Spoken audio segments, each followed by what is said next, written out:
Olá, sejam todos bem-vindos. Pessoal, hoje nós vamos estar conversando sobre um tema que a gente começou a discutir não, né? Começamos a alinhar sobre ele com a Jussara. E agora nós vamos estar indo um pouquinho mais a fundo. Então, para começar, vamos para uma reflexão. Quem olha do lado de fora, sonha. Quem olha do lado de dentro, desperta. Acredito que vocês já sabem do que nós vamos estar falando, né? Que é um assunto que eu sempre falo para vocês que eu amo, que é o autoconhecimento. E para estar conversando com a gente hoje, tem uma convidada muito especial. Conheço ela há anos. Eu acho... Quantos anos você está? 32. 32, então. Né? Vamos dizer 33, quando a mãe dela estava grávida ainda. Então, estou aqui hoje com a Jéssica Terêncio. Seja muito bem-vinda, Jéssica. A Jéssica é terapeuta, instrutora de yoga, filha do Jefferson. O pessoal mais antigo vai lembrar do Jefferson. Trabalhou muitos anos com a gente. Passou em vários departamentos, né? Então, seja bem-vinda. Sinta-se à vontade na nossa casa. E vamos estar conversando sobre o autoconhecimento. Essa frase, ela traz muita reflexão, né, de o quanto nós podemos estar olhando para nós. E qual a responsabilidade que nós temos em relação a isso. O quanto nós nos permitimos estar nessa situação de olhar para dentro. Na sua experiência, com esses trabalhos de terapia, né, que são inúmeras terapias, a gente vai estar conversando um pouco sobre elas, mas na sua visão geral, o quanto o autoconhecimento reflete no dia a dia? Primeiro, muito obrigada pelo convite, estou muito honrada realmente por toda essa história e agora estar aqui nessa posição de terapeuta, de esclarecedora em relação a isso, que é um assunto que eu amo, eu falaria uma vida inteira sobre isso. E sim, a relação da autorresponsabilidade com o autoconhecimento é de extrema importância. Por quê? Atualmente, nós vemos muito essa relação de a culpa é do outro, eu não consigo alcançar porque a outra coisa não deixou, situações impedem, o meu passado, eu não tive oportunidade. E tudo isso vai terceirizando realmente esse lugar do autoconhecimento, dessa responsabilidade. E o que isso gera? De certa forma é muito confortável, porque o meu fracasso não é meu, então ele sempre é de uma outra pessoa. Só que em contrapartida, o meu sucesso nunca vem, porque eu nunca vou entender qual é esse meu poder. Então, essa responsabilidade de trazer para si o autoconhecimento, a busca, o entendimento, é de extrema importância. E pegando ainda um gancho da frase, que o autor é um psicanalista, que eu sou psicanalista também, que é o Jung. Jung fala uma frase muito boa que a frase é mais ou menos assim: quando as pessoas te questionam quem você é, se você não sabe, eles vão determinar quem você é. Então, o que acontece? Se você não passa por esse processo de autoconhecimento, de reconhecimento, sempre o outro vai estar determinando quem você é, qual a posição que você ocupa, o que você gostaria. Então, esse lugar da responsabilização, ela é, assim, fundamental para qualquer passo que nós vamos dar na nossa vida. Aí vem aquela frase do filme, né? Qualquer lugar, para quem não sabe para onde está indo, qualquer lugar serve. Né? Que o gato fala para Alice. Né? Então, nós temos que realmente saber para onde a gente está indo. E o autoconhecimento ajuda nisso. Eu até trago sempre o exemplo que filmes que a gente assiste, biografias que a gente lê, onde o pessoal fala muito dessa questão. Se você quer ser um bom líder, se você quer ser alguém melhor, em qualquer sentido, como esposa, como namorada, como profissional, como amigo, né? Se conheça primeiro para você conseguir ajudar a outra pessoa. E tem muitas coisas que eles trazem muito forte em relação a isso. Só que muita gente tem medo. Né? Tem medo dessa busca do autoconhecimento. Em relação às técnicas, né? Então você trabalha com algumas técnicas. Hoje, para quem não faz nada, nunca foi em busca. Né? Qual seria a sua sugestão de como começar esse autoconhecimento? que seja no dia a dia, né, e depois em busca de algo mais profundo, mas na sua experiência, né, estou procurando hoje. Jéssica, nunca fiz, só que eu estou incomodada, porque tem alguma coisa que está errada, mas eu não sei o que que é. O que você sugere nesse primeiro contato, quando a pessoa vai em busca de querer algo diferente? Eu sou defensora da terapia. Então, para todo mundo que eu converso, eu falo, você faz terapia? A primeira pergunta. Mas tem muitas pessoas que têm estigma sobre isso. Não, terapia é coisa de louco, eu não preciso disso, eu não tenho problema, eu vou lá, vou procurar problema, eu vou pagar para ficar ouvindo alguém me dizer, ou eu vou falar só de qualquer jeito. Mas a terapia, só para a gente entender um pouco mais, a terapia ela tem vários significados, no sentido de... Primeiro, você sai do seu lugar para um lugar neutro. Então, eu não estou na minha casa falando dos meus problemas. Eu estou num lugar seguro. Eu não estou conversando com uma amiga. Amiga, o que você acha sobre a minha vida? Que tem todo um julgamento já. E esse julgamento não é um apontamento. Um julgamento de já conhecer a minha história, de já ter um sentimento por mim, uma afeição e assim por diante. Então, o terapeuta ele é uma pessoa neutra, onde eu posso conversar, eu posso me expressar de uma forma que talvez eu nunca tenha expressado com ninguém. Porque dentro do setting terapêutico, nós temos esse lugar de não julgamento. E lá, eu não vou estar apontando, Nani, é melhor você fazer isso. Eu acho que você deve isso. De jeito nenhum. Lá é um lugar para a gente mesmo se escutar. Nós, como pessoas, nos ouvirmos. Porque, realmente, muitas vezes, quando os pensamentos eles ficam muito...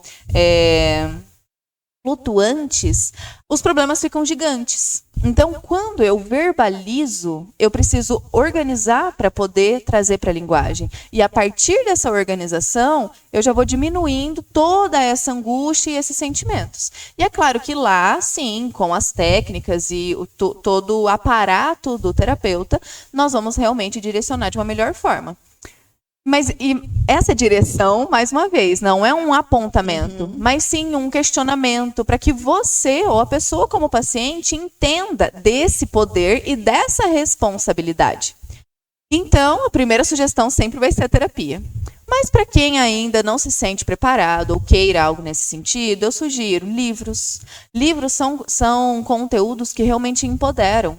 Porque é um momento onde você sai das redes, é um momento onde você entra em contato com o estímulo do nosso cérebro e também, dependendo do conteúdo que é acessado, vai estar trabalhando exatamente coisas que essa angústia eu sinto, ou essa situação me representa. Então, coisas nesse sentido. Mas, atualizando, para quem não gosta de livros da parte física, então também audiobooks. Então, buscar conhecimento, mas de fontes reconhecíveis. Eu recebo muitos pacientes eu vim porque eu vi no TikTok um vidinho que eu precisava vir. E terapia, assim, aí você vai me ajudar quanto tempo você acha? Você acha que 1 mês a gente pode? Já vem com a alta, já pronta. Ele vem com o laudo, com as características e com a alta. Então, assim, fontes confiáveis. Isso nunca deixou de estar na atualidade, sabe? Esse lugar do conhecimento saudável. Porque essas oscilações ou todos esses movimentos sociais, eles trazem confusões. Sim. Então, é muito importante ter essas direções. Estar sempre conversando com gente que tenha esse lugar de uma autoestima boa ou de um movimento bom.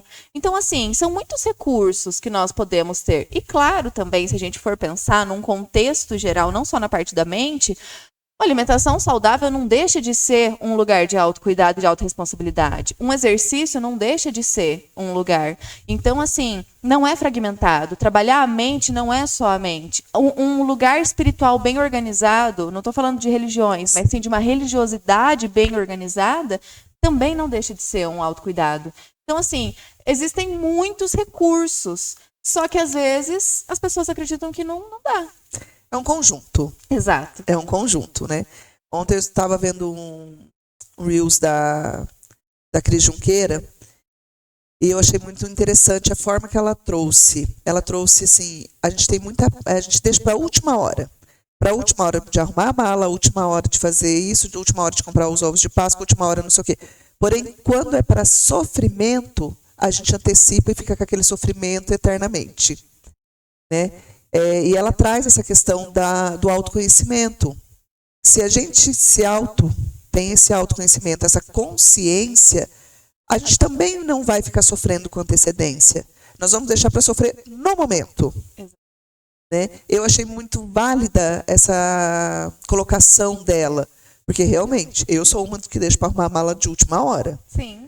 Né? E se a gente levar isso para o restante, não falo para as outras atividades do dia a dia, né? Tipo uma atividade física, uma alimentação. Sim. Isso não podemos deixar para a última hora, a gente tem que fazer todos os dias com constância. Mas essa questão do sofrimento, muitas vezes, o Tadashi fala muito sobre isso, né, de estar num estado de sofrimento, por a pessoa não se conhecer, não se permitir conhecer. Sim. Então, ela acaba ficando nesse sofrimento, ela não entende o porquê que ela está ali, e muitas vezes não tem a consciência para sair desse estado de sofrimento. Quando a gente tem uma pessoa que a gente vê que está num estado de sofrimento, como que nós podemos ajudar essa pessoa, né? Claro, sempre sendo respeitoso e não invadindo o espaço, mas assim, qual seria uma forma de a gente abordar e ajudar essa pessoa a buscar o conhecimento e sair dessa zona de sofrimento? Perfeito. É muito importante a gente reconhecer qual é o perfil dessa pessoa. Tem pessoas que realmente, ao oferecer ajuda, elas vão se sentir invalidadas, menores. Olha, eu posso te ajudar nisso. Não, como assim? Imagina, eu posso fazer sozinha, eu vou fazer sozinha. E isso já é um estado de sofrimento. Se eu tenho que reter tudo para mim, então já é um estado de angústia ali. Então, primeiro, identificar qual é o perfil dessa pessoa. Porque tem pessoas também que têm essa latência mais vitimizada ativada. Então, tudo eu preciso de ajuda. Tudo. Ai, você não vai me oferecer para me dar uma carona? Nossa, olha só, ela não me ofereceu. Então, assim, a gente primeiro identificar qual é o perfil da pessoa. E segundo, uma coisa que eu gosto muito de passar adiante é a escuta ativa. O que falta? Muitas vezes você chega me falando o seu problema. Nossa, Jéssica, eu tô passando por uma situação lá com o meu pet. Eu tô triste porque é um pet de anos e ele tá adoentado, alguma coisa. O que as pessoas, num lugar de sabedoria falsa, vão direcionar? Mas o que você tem que fazer, Nani? Ó, você tem que fazer isso, aquilo. E muitas vezes a angústia do outro, ela só precisa ser ouvida. Só precisa, por exemplo, uma escuta ativa. Nossa, Nani, sério? Faz tempo que você tem esse bichinho? Às vezes repetiu o que a pessoa disse. Você tem esse bichinho há tantos anos? Ai, nossa, triste. Alguma coisa assim. Então, não é aqueles conselhos genéricos. Complicado. Mas não pode parar, tá? Não é isso. Vai dar certo. Não é isso, mas a questão é, primeiro, acolher o que a pessoa está trazendo. Qual é a real dor dela? Então, eu acolho, eu ouço. E depois eu crio essa abertura para poder direcionar. Aí tá, você me falou do seu bichinho, ok, tá muito fragilizada. Num outro momento, eu fiquei pensando muito na sua história. Será que você... e se você procurar isso ou aquilo, como que é isso? Então, assim, ir sentindo a pessoa para poder sugerir algumas coisas. E não chegar, olha, mas é claro que ele tá doente. Você não fica trabalhando aqui 24 horas e não sei o quê. Então, assim, tem muito essa relação de um julgamento antes de uma escuta. Então... às vezes é só o ouvir, o acolher e depois sim direcionar ou buscar ajudas de profissionais, né? Sim. Importante isso porque, assim, muitas vezes, nessa questão de julgamento, é mais fácil a gente julgar, apontar o dedo, do que a gente entender o que realmente está acontecendo. Tanto com o outro, quanto com a gente. Teve uma das... Pessoal, eu fiz algumas sessões de Theta Healing com a Jéssica. Eu vou pedir para ela explicar um pouquinho sobre o Theta Healing. Mas em uma das sessões que a gente estava conversando, a questão, se aquilo estava me ofendendo demais, o problema estava comigo. Eu precisava descobrir a causa que aquilo estava, qual ponto, qual gatilho que desencadeou em mim para sentir tanta dor em relação ao fato, né? E muitas vezes, quando a gente recebe alguma crítica, né, que a gente vê como crítica, mas às vezes nem é uma crítica, e pega demais o nosso emocional. Então, nós precisamos dar um passinho para trás, respirar. Opa, isso aqui pegou demais. Por quê? Né? O que tem por trás do que causou essa dor? Porque muitas vezes a gente fica com raiva do que escutou, mas aí a gente já transferiu a raiva para outra pessoa, mas sem se analisar o porquê que magoou demais aquilo. Né? Como que a gente consegue distinguir não, mas como que a gente consegue seguir um passo para depois falar assim, opa, parou. Não é ele, sou eu. Né? Como que a gente consegue isso no dia a dia? Perfeito. Primeiro de tudo é sentir. Porque o que eu tô percebendo também, com esses treinamentos de Instagram e TikTok, as pessoas estão vindo muito numa positividade tóxica ou numa falta de responsabilização excessiva. Então, estão nesses dois extremos. Mas o que eles estão fazendo? Distanciamento do sentimento. Então, a primeira coisa, sentir. Nossa, a Nani me falou um negócio. Ai, que raiva dela. Então tá, então eu sinto. Primeiro, nossa, mas que raiva porque ela foi hostil comigo, porque isso e aquilo. Ok, senti, validei, deixei aquilo como verdade. Ótimo. Agora sim, deixa eu buscar entender o que aconteceu. Por que eu fiquei tão nervosa com ela ter falado? E aí buscar reconhecer. Aí é o lugar da responsabilidade. Tá bom, mas ela não me ofendeu. Ela veio para trazer uma crítica construtiva. Então, da onde que tá vindo esse lugar? Nossa, realmente, eu me senti ofendida porque não é com ela. Já aconteceu várias vezes. Eu tenho muitos pacientes que chegam assim... eu tô no meu trabalho e sempre a mesma coisa. Eu não sei o que acontece, que o meu patrão é assim, assim, assado. Ou, eu tenho dedo podre. Meus relacionamentos sempre acabam em traição. Então...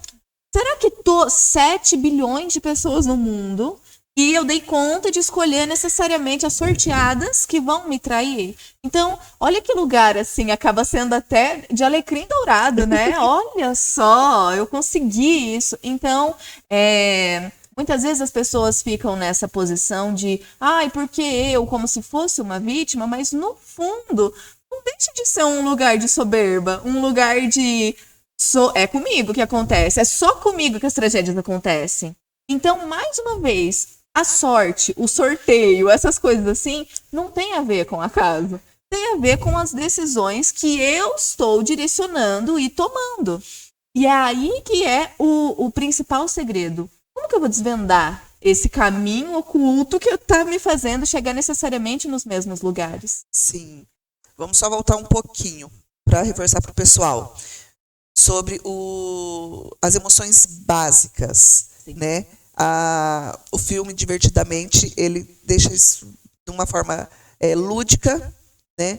E muito gostosa da gente entender. Mas para quem não assistiu, né? Quais são as emoções básicas? Até para a pessoa ter esse conhecimento e se permitir, igual nós vemos o exemplo da raiva, né? Quais são os outros? Quais as outras emoções básicas para a pessoa reconhecer na hora do estresse, vamos dizer assim? Sim. Então, a raiva, a vergonha, o medo, a alegria. A alegria, exato. Lá eles tratam o nojo. O nojo seria...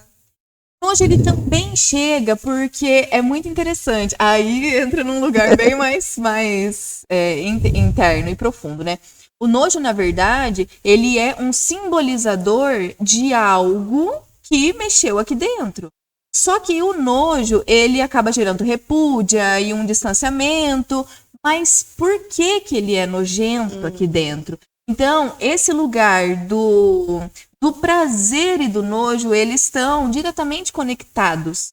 Então é bem interessante, como por exemplo, nossa, quando eu vejo uma lama, eu quero desviar, eu não quero me sujar e tudo mais. Eu já ouvi muito isso. Só que às vezes, quando eu piso na lama e eu já tô suja, eu vou lá e me lambuzo de verdade. Então, percebe que o nojo e o prazer, eles estão bem conectados. Então, é interessante porque, assim, esse lugar da repúdia provavelmente é alguma coisa que em algum lugar, ou em algum momento ou circunstância, eu esteja querendo estar também resolvida, organizar.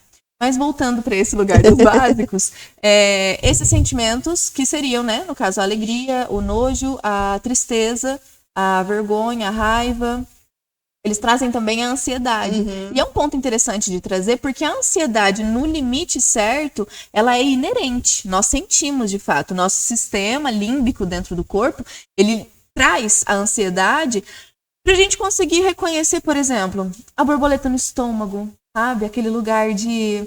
Vai acontecer uma coisa gostosa, ele é entusiasmante. Quando que a ansiedade ela é nociva? Quando ela me tira do presente, começa a trazer outras situações. Entendi.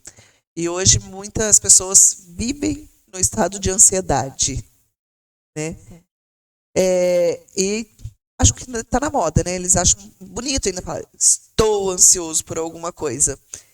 Então, assim, quando a pessoa está nesse estágio, mas ela ainda não sabe se ela está ou não, ela está falando por estar. Como que ela pode estar voltando para a realidade? Primeiro de tudo, muitas pessoas, para identificar a ansiedade, é legal olhar para os sintomas físicos. Porque a ansiedade ela vai dar taquicardia, ausência de sono, dor de cabeça, temperatura do corpo pode alterar, sensação de despersonificação, que é, por exemplo, assim, nossa, eu tô aqui, mas não sei, uma sensação estranha, uma coisa esquisita. Então, tudo isso são sintomas de ansiedade. E quando eu tô nesse lugar, o que eu preciso identificar? Primeiro, para que eu consiga entender qual é a causa da ansiedade? Por exemplo, tudo bem, eu tenho uma promoção no meu trabalho, então isso vai acontecer a semana que vem. Isso já está me tomando. Ok, se eu identifico a causa, então eu consigo fazer algumas organizações. Como, por exemplo, trazer mais para a realidade dos fatos. Tá. O que eu preciso fazer para alcançar? A proposta já foi feita. A promoção já é minha. Então, deixa eu organizar, reconhecer coisas, porque a ansiedade, ela é um estado mental muito, então ele é em excesso. Então, eu preciso trazer para o presente. E aí, sim, fazer exercício de presentificação. Uma coisa básica, quando está num momento de muita ansiedade, é sentir texturas. Então, a água, ela é incolor, esse daqui é preto, ó, tô sentindo. Vou tomar um gole, deixa eu sentir ela passando. Tem um exercício bem legal que é, às vezes, colocar gelo na palma da mão, sentir ele, queimando mesmo. Por quê? Se eu tô sentindo algo físico, então a minha mente ela não vai estar lá na frente, ela vai ter que estar aqui, sabe? Então, é interessante. E, claro, exercício físico, uma alimentação saudável, coisas do que a gente fala sempre. Então, pessoal, quando se sentir nesse nível de ansiedade, que está com os sintomas físicos, né, já num grau maior, vamos parar, respira, vamos trazer para o presente. Essa sugestão do gelo, realmente você vê assim em muitos estudos, né, porque traz você para o presente novamente. Você está sentindo aquilo. Então, nós temos que ter esse cuidado. Agora um pouquinho do Theta Healing mesmo, né? O que seria a técnica do Theta Healing?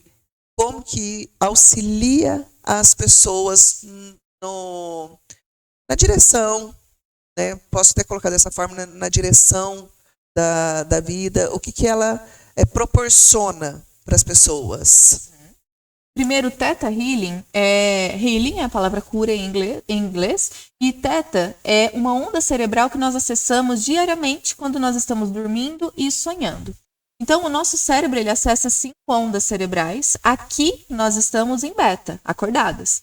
Quando a gente está quase dormindo, entra no estado de vigília, que é o estado alfa, e depois no estado dos sonhos, que é esse lugar das ondas Theta. E o que acontece? Nos sonhos, tudo acontece. Então, qualquer tipo de sensação limitante, retentora, amedrontante que eu tiver, nessas ondas não existe. Porque o sonho, tudo é possível. E aqui em beta, como um modo de proteção, nós precisamos sim manter algumas limitações. É aí que entram os bloqueios, os esquecimentos, as memórias seletivas. Então, porque se eu ficar lembrando de um trauma constantemente, vai ficar muito forte, muito intenso, e minha vida não vai conseguir direcionar. Então, como tem esses seletores aqui na nossa consciência, a gente, como uma forma de manutenção, a gente acaba bloqueando. Só que são necessariamente nesses bloqueios que às vezes estão as chaves do nosso direcionamento futuro. Supondo uma coisa muito simples. Quando a criança acabou ficando por último na escola. E naquele momento, a consciência infantil dela entende que ela foi abandonada, ela foi deixada, que a mãe nunca mais vai voltar, ou algo nesse sentido. Nós criamos imprints, então são marcas mentais e sentimentais sobre abandono, medo ou falta. Isso que eu estou dando um exemplo muito simples. Sim. Tirando, por exemplo, crianças que foram espancadas, abusadas, maltratadas, abandonadas realmente, passando por situações mais intensas. Então, o meu corpo vai ter esse reconhecimento. Só que às vezes eu nem lembro disso porque fica lá num cantinho, numa portinha da mente. Hoje em dia, por exemplo, se eu tenho um relacionamento amoroso, afetivo, e de repente o meu companheiro, ele marca um horário comigo e ele se atrasa, pode ser que eu tenha uma reação excessiva a um pequeno atraso. Mas por quê? Porque mentalmente eu não vou lembrar, tudo bem, eu tenho isso, porque um dia X a minha mãe me esqueceu na escola. Não, vai ser aquela sensação genuína de um abandono. Então, o Theta Healing, ele vai buscar identificar quais foram essas questões que de alguma forma limitou e transformar em impulso, para que realmente um atraso seja só um atraso e não uma memória absurda de um lugar que eu já vivi. Então, a terapia, ela trabalha dessa maneira. Tem muitas pessoas que, às vezes, têm alguns medos ou estigmas por quando fala terapia holística. Holístico significa que olha o corpo como um todo e não só um pedaço dele. Então, o Theta Healing olha dessa maneira para realmente reconhecer, porque pode ser também que uma sensação de abandono tenha trazido alguma sinalização física. Então, nossa, eu sinto muito um pesar nas costas, eu sinto muitas dores nas costas. E não sei por quê. E quando a gente vai escavar dentro da terapia, a gente percebe que, na verdade, por eu achar que eu fui abandonada, em algum momento eu criei a sensação de que eu precisava dar conta sozinha, porque se a pessoa que era para cuidar de mim não cuidou, então eu vou fazer isso por mim. E o que isso cria? Uma sensação de que eu tenho que pegar tudo, colocar nas minhas costas e fazer a coisa acontecer. De certa forma, é um movimento que direciona, mas não precisa ser com esse peso. Então, a terapia, no geral, o que ela vai fazer? Vamos entender que a partir de agora não precisa ser mais a partir de um trauma que você vai ter essa sua habilidade, mas sim de uma forma prazerosa. Você é capaz, você consegue, mas não a todo custo. Então, basicamente, Theta Healing trabalha sobre pegar crenças limitantes e transformar elas em impulsos na nossa vida. Muito bacana isso. Então, pessoal, tudo é decisão. É a gente decidir que a gente quer se autoconhecer, é decidir e se permitir se conhecer, para que a gente leve uma vida mais leve. Né? Muitas vezes a gente está carregando fardos que não são nossos. Então, que nós nos permitimos isso, a ter uma vida mais leve. Só que a gente só vai conseguir isso se autoconhecendo. Senão a gente não vai conseguir ter essa vida mais leve. Então, busquem ajuda. Né? Igual a Jéssica citou, hoje nós temos inúmeras coisas que podem ajudar. Então, troque o Instagram de fofoca por um Instagram de assuntos mais leves. Né? Se vocês quiserem, eu tenho vários, pessoal. Vários em relação a isso. Né? Que tragam frases que deixam leveza no dia. E não começar com tragédia. né? Tem gente que só procura tragédia. Não, vamos trocar isso. Então, vamos começar fazendo uma limpeza já no nosso dia a dia, né? E buscar sempre, pessoal, esse autoconhecimento. É com isso que nós vamos elevar os nossos pensamentos, elevar a nossa vida como um todo, e nós vamos conseguir atingir os nossos objetivos. Em relação a toda a nossa conversa, autoconhecimento, sei que é o seu dia a dia, que é algo assim que você ama, e que você deixa de palavra final para o nosso pessoal. Você falando agora, eu pensei, às vezes, a gente, no Instagram, eu percebo muito sobre a satirização das coisas. Ai, mas o pobre não tem um minuto de paz. Ai, mas como é que eu vou fazer isso, sendo que isso e aquilo? Então, o que eu deixo de verdade é essa relação de entrar em contato com o que é verdadeiro para você, sabe? Sair da massa e reconhecer assim, tá bom, tá todo mundo dando risada, que tá todo mundo sem dinheiro, que tá todo mundo tomando medicamentos ou coisas nesse sentido. Será que isso realmente é importante para mim? É o que vai fazer eu me movimentar? Porque o desafiador é realmente dar o primeiro passo. Porque normalmente o meu dia a dia, se ele está num lugar de depreciação, são pessoas que se autodepreciam, são situações, são sentimentos, e não é fácil. Porque se eu der um passo fora disso, talvez eu fique sozinha. A primeiro momento. Porque depois eu também vou me conectar com pessoas que estejam nesse lugar e que me incentivem a fazer coisas. Então, a palavra final é realmente questionar-se. Isso é o que eu quero para o resto da minha vida? É dessa forma que eu quero viver? Então, a partir do momento que a gente acende essa luz, aí nós vamos buscando recursos. Não é imediato também, não. De jeito nenhum. Mas com essas pequenas movimentações, nós vamos fazendo uma caminhada gigantesca. E não tenham pressa, pessoal. O autoconhecimento não é porque eu fiz terapia 1 mês, 2 meses, 1 ano, que eu me conheço. Não. Todos os dias acontecem coisas que nos tiram da zona de conforto e nos fazem pensar e analisar onde eu posso melhorar. Então, eu deixo para vocês a reflexão. Onde eu posso melhorar hoje, no que eu estou fazendo hoje? O que eu posso fazer por mim hoje em relação ao autoconhecimento? Isso é uma busca diária, pessoal, uma busca diária, é um conhecimento diário que a gente adquire. Então, fica a dica para vocês. Obrigada.